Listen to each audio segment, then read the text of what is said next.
We stand, we rise, we kill, alright. We stand, we rise, we kill, alright. We stand up, we rise up to give our lives up for this burden, this passion to burn a lifetime for you.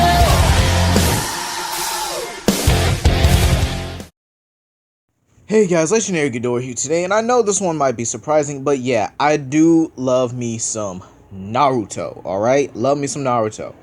And since Naruto has beasts and kaiju in it, they will be a part of this channel a lot more. So today we have Hashirama Senju, the first Hokage, versus the darkest champion, Hydranoid, from the first season of Bakugan.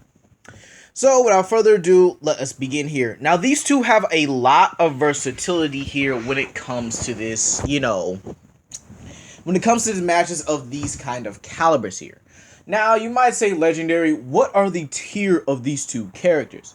Well, I'm glad you asked here. Now this might seem a little bit of a mismatch here because, well, I don't really think a lot of people do scale Bakugan anymore. I really don't think there's a lot of tiering involved or a lot of tiering videos with Bakugan. And I really haven't seen anyone been power scaling Bakugan on YouTube. So allow me to be the first here. Hydranoid in his base form would be at least multi-continental, and progressing higher, it's very possible he's universal. Now, I'll get to that in another video. Hashirama would scale to, or if not above, Madara Uchiha. Madara was able to casually cut up mountain ranges in his final Susanoo. Sorry, his perfect Susanoo. My correction. So with this calculation here, also Madara is actually able to do continental destruction and tank multi-continental attacks here. And Hashirama is actually able to beat Madara and is actually able to tame and quell and even had the tailed beasts, under his control, or pretty much as his prisoners for a while until he distributed them out to the villages here. So it's very safe to say here, Hashirama is very, very powerful. Multi-continental. So here's what we're going to do here for this kind of matchup here. We're going to equalize stats here. They're going to get their physical stats and their versatility equalized. This will make it a much more fair and a much more even fight here. Now, how strong? Let's talk about physicality, right? Since their stats are equalized here, all right? Since everything is equalized here, they have the same attack potency, the same power level here. They're going to be equalized to basically that Hashirama can compete with Hydranoid during this battle, all right?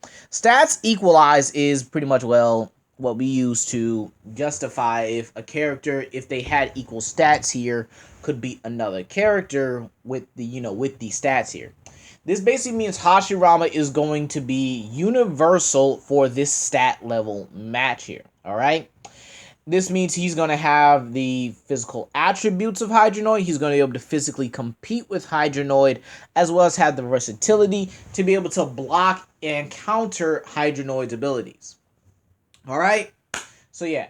Now, Hashirama has Edo Tensei, has a jutsu that is actually capable of controlling tailed beasts, has wood release, is actually be able to make wood clones with the same amount of versatility, has sage mode, which increases his power. This does mean Hashirama can pretty much use sage mode on top of his, use sage transformation here to basically increase his power. All right, so let's say he's able to use wood release here and pretty much ensnare Hydranoid. He can pretty much use his sage mode, stack that power, and then keep Hydranoid in place while he follows up with his giant wood golem attack.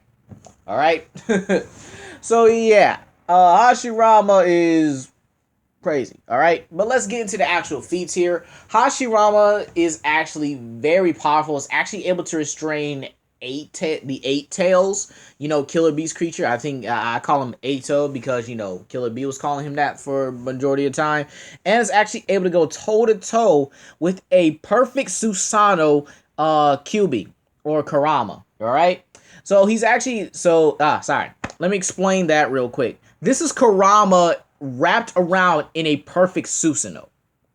Karama, who I would consider definitely multi-continental, stacked with Madara's perfect Susanoo. The same perfect Susanoo that was actually able to cut up mountains, one-shot Tsunade, Gaara, or who the fourth Raikage, Mei, and Anoki. Literally whipped out his sword, one-shot everybody. It was just bloody. It was just, oh my gosh, it was just a nightmare. Like, gosh, Madara was just that dude. This is the same Madara that soloed the Shinobi Alliance and was acting up. All right, this dude dropped 2 meteors on the Shinobi Alliance like it was nothing. But again, what is Hydranoid capable of doing? Hydranoid is actually, in my opinion, above a spin. Let's see, what is it called? A Neo Dragonoid. This is a Dragonoid or a Drago that pretty much mastered the Infinity Core. Now you might say, okay, what makes him above that Drago? Well, for one, Hydranoid actually did prove he was still above Drago despite losing their fight here. Now you might say, Legendary, how do you think, the final battle played out? Well, he tied Drago with Drago multiple times. They were even with everything. Drago kept increasing his power while Hydranoid kept decreasing it and nullifying his abilities, as Hydranoid is a master at nullification abilities. Now, the only reason why Drago actually won that fight was because, again, the brawlers can be kind of a crutch to the Bakugan during their brawls here, which is why I'm using only Hydranoid without Masquerade. Hydranoid is actually very capable by himself without Masquerade. We've actually seen this on multiple occasions here when he's ready to fight. But again, sometimes the brawls are a crutch. This actually is proven when Alice actually gains Hydranoid as her partner. Gains Hydranoid back and has to fight Shadow Probe. She's more of a crutch than an ally. If it was Masquerade, Hydranoid would have eaten Hades alive the first 3 rounds, and then ate Max Spider the second round. I guarantee that, and I definitely think, he definitely would have pretty much bodied Max Spider and probably destroyed him too. So, yeah. So, he's able to match Drago. This Neo Dragonoid is actually capable of destroying, well, his own universe, basically, right? Naga was actually able to use the Silent Core to actually bring the Bakugan universe and our normal universe together. Actually merged them. Drago was the only one capable of stopping that, and he lost to Naga's bodyguards. Hydranoid comes in and beats Naga's bodyguards. Pretty much, solo 3 of them by himself, and then the others kind of jumped in and soloed the rest, and then he kills a 4th one on top of it. Yeah, he's definitely was above an Infinity Core Drago at that moment. There's also the fact that he pretty much soloed and bodied Hades when Alice finally got her stuff together. Like, he literally said, yeah, I'm just going to nullify you, boom, and I'm just going to one-shot you. There, we're done here. Thank you, Alice, for finally getting your head in the game, actually. This is the same Hades who was pretty much giving hands to Ingram. One of the second season Bakugans. It was actually giving it to a Ventus Master Ingram as well. Was actually able to beat a Ventus Master Ingram who had the power of Oberus backing him. This was also the same Hades who gave a Neo Dragonoid the work. So put that together. That means he was able to basically kill a being that was able to fight on par with planet to universal beings, and Hydranoid one-shot him. Yeah, I gotta say that's really just impressive in my opinion. Now with durability, these guys, again, like I said before, Hashirama has taken attacks from Madara, taken attacks from a Susanoo Kurama, perfect Susanoo, and has been able to pretty much fight on par with Madara. Same Madara that busted up the Shinobi Alliance here. And then you have Hydranoid, who's taking attacks from Wyvern in his second form when she had the Infinity Core powering her up. The Infinity Core is a universal level power here. So again, remember that stats are equalized. He even took attacks from Exedra. Exedra, who is the most powerful of the Ancient Six. The Ancient Six are basically Bakugan versions of Skyfathers. And Exedra was confirmed to be the most powerful of the Ancient Six. So literally, he's taking attacks from the most powerful Skyfather in his verse. And Hydranoid literally shook that off like it was nothing, and then proceeded to beat his Skyfather with a single blast. Hydranoid is just ridiculous here. Now, what happens when it comes to versatility here? I think everything is pretty balanced here. They can definitely give each other a good fight. They can both restrain each other. They can both blast each other, keep each other at distance. Hydranoid definitely has better distance control here. But one thing I don't think Hashirama really has a counter to with his wood release, with his wood clones, with his I think it was called Ghetto Maza? No, I don't think it was called that. With his giant wood golem. I'm gonna call it the wood golem until I actually get that name correct here. I mean, I am so sorry. I really think I should have this name correct here. Hold on. Let's see here. Is it called the wood golem? I really don't. Hold on. Let me look this up. Wood release, wood human technique. The wood golem jutsu. I just looked it up. So wood style, wood golem jutsu, Makuto Minju, Mokuji. I am so sorry, I'm butchering the name. He can also use the wood dragon, which is actually able to go toe to toe with Kurama. And stats equalized. This will definitely make Kurama universal. Definitely means Kurama could go toe to toe with Hydranoid with stats equalized. So therefore, this is a jutsu that he can use to basically go toe to toe and basically could possibly overwhelm Hydranoid here.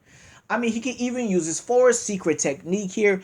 Even use his I forgot. It was a blinding dimension move. It was a blinding move capable of nullifying a character's vision.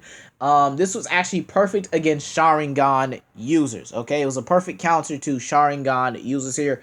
Please leave in the comment section down below if you guys know what it is. I keep forgetting it, but I know he's done it in his fight with Hiruzen, and in combination with him and Tobirama. He blinded Hiruzen so that he couldn't see him, because Hiruzen was about to use that Soul Reaper jutsu and take his soul. I mean, he eventually did, but it is what it is right now, right? So I think everything here is pretty much even. Hydra can use Gravity Chamber if Hashirama decides to play keep away. This will bring him in close, as it does sorry. It does mimic the force of a black hole, actually able to bring in Bakugan from around the battlefield towards him. But I think the fact that Hydranoid has one versatility that, has actually two amounts of versatility that I don't think Hashirama can counter. Power absorption and nullification. Yeah, Hydranoid is a master at nullifying abilities. Even if you get your ability off and you're able to shoot it at him, it won't harm him. He's done this to a Delta Dragonoid, which would be able to hit with the force of a meteor. Meteors being able to, produce a force 30 times greater than Hiroshima and Nagasaki. Then the fact that he was able to nullify a Skyfather level attack with ease. Then there's the fact that he can steal Hashirama's Sage Mode power and add it to his own here. While I do think Hashirama would be able to beat Hydranoid with prep, if this was a prep match and Hashirama had inside knowledge on Hydranoid, I do think Hashirama would take it more often than not. But in a random encounter, in a random situation here, I don't think Hashirama has the capability or the means to really take down Hydranoid, or at least take him down permanently. It's very I think it's a very close match here with stats equalized. But due to Hydranoid's power absorption and his his nullification, Hydranoid, in my opinion, takes random encounters with stats equalized 6 times out of 10 here. He's just that powerful. It's just more haxy. Even if you have the same amount of versatility as your opponent, if you don't have a real counter to their, pretty much to probably 1 or 2 hacks, it's game over. So at the end of the day here, Hydranoid wins. But let me know what you guys think. Please comment down below, like and subscribe, and share with your friends. And I'll see you guys later.